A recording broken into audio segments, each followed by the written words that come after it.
नाज़रीन breaking news share कयूं पिया। इस्लामाबाद खां वज़ीर आज़म शहबाज शरीफ़ सां फील्ड मार्शल आसिम मुनीर मुलाक़ात कई आहे। मुलाक़ात में ख़िते में पायदार अमन जे लाइ पाकिस्तान जी सिफ़ारती कोशिशुनि जो जाइज़ो वरितो वियो। मुलाक़ात में चिकताण में घटिताई ते इत्मिनान जो इज़हार कयो वियो आहे। पाकिस्तान पारां धुरियुनि जे विच में चिकताण घटि कराइण जी अॻुभराई जो बि जाइज़ो वरितो वियो। ॻाल्हियुनि दौरान समूरनि धुरियुनि ते ज़ोर ॾिनो वियो त अमन ऐं जगबंदी खे बरक़रार रखियो वञे।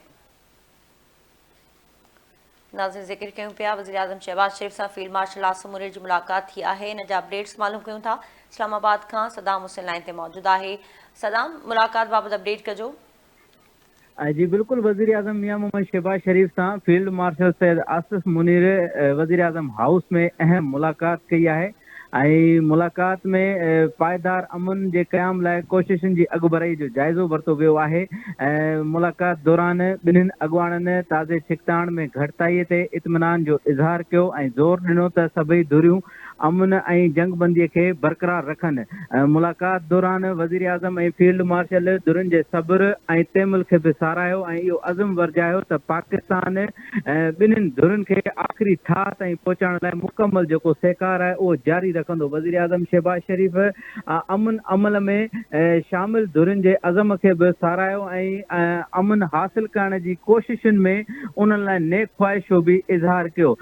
वज़ीर आज़म शहबाज शरीफ़ ईंदड़ वफ़दनि खे पंहिंजी दावत ॿीहर ॾिनी ऐं पाकिस्तान तरफ़ां मुकमल सहकार जी बि यकीन ॾियारायो आहे।